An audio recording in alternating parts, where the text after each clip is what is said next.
haunted by a relentless stalker, a figure who appears outside his window every night at 1 a.m. He doesn't speak, he doesn't break in, he just watches and waits. But when the man tries to fight back, the price is far worse than he ever imagined. This is a story about an obsession that has no escape. Roll the clip. He's come up to my room almost every night for years. He's about 6 feet tall, if I had to guess. He's very old, at least 70. He's always heavily dressed in thick layers of clothing, making it difficult to guess his weight or real body type. To be completely honest, I'm not entirely sure he is even a male. That's just a placeholder pronoun, I suppose.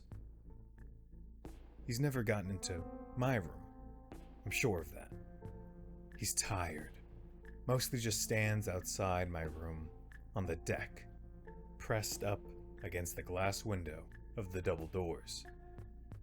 He can get up on the deck directly from an outside staircase. I tried removing the steps last month. He didn't come up that night. The next morning, though, the mangled, flattened body of my 16-year-old cat had been shoved through the mail slot of the main entrance on the ground floor. I spent that day repairing the deck staircase. I used to not have curtains over the glass double doors. The first night he came, he was in full view.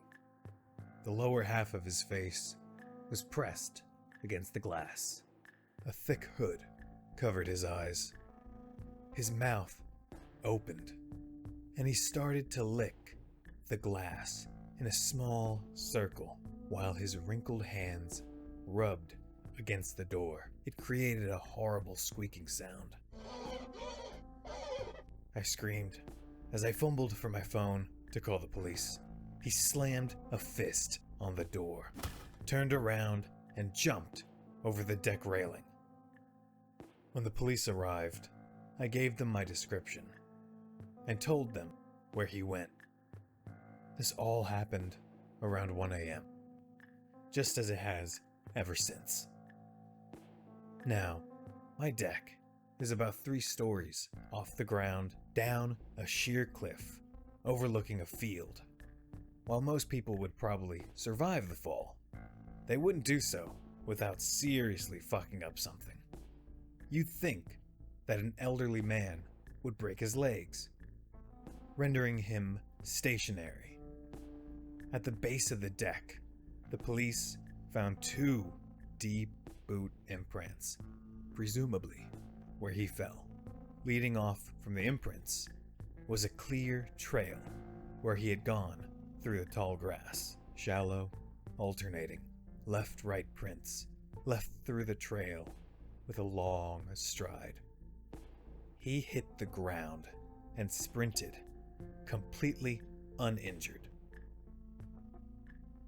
The police followed the trail into the woods at the edge of my property.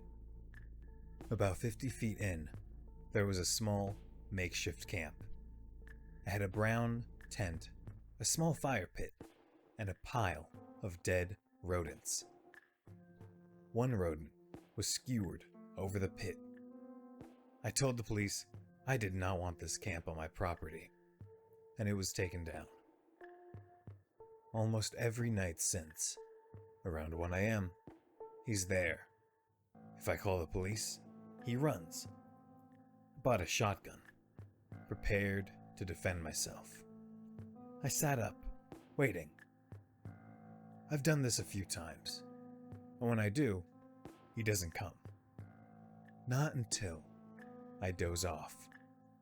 Then, I wake to the squeaking sound of skin against glass. He makes sure I know he's still there. Then, he runs. If I do anything to prevent him from getting up. Something of mine breaks the next morning. The case of my removal of the stairs. He killed my cat. Otherwise, he's always outside, standing on the deck, pressed against the glass. I bought some curtains and hung them over the doors. I never go out there anymore, and I never pull the curtains back. I only know he's still here because of the horrible squeaking sound. I tried to move out, tried to sell the house and leave. The morning after I posted the listing, a small note scrawled on birch bark was tossed in my mail slot. On it was the personal details of every member of my immediate family. I pulled that house listing immediately. If I'm ever gone for more than a few days, I come back to broken windows, destroyed houseplants, and a dug-up yard. Once, after a week-long vacation, I came home to find all my goldfish fried in a pan on my stove. The police have tried to get me to move away. I don't think I can tell them about the note. I'm almost positive something bad will happen if I do. Ever since the stairs incident, he's gotten bolder. He's been in the house while I'm here, and I think he's always around. Not just in the middle of the night anymore. I've caught glimpses of him. I always immediately run to my bedroom. I've heard him fiddle with the lock. I swear I've heard both doors to this room rattle simultaneously. He wants to get in here. For now, however, I think I'm safe. I have my shotgun in case he tries to attack. While I know he's gotten into the house, I'm sure he'll never get into my room. I've walled myself in, you see. Last time I left this house was when I fixed the outside stairs. Since then, I've walled off the doors to my bedroom, and the only way out is through the glass doors on the deck. I'll have to leave eventually, and I know he'll be waiting.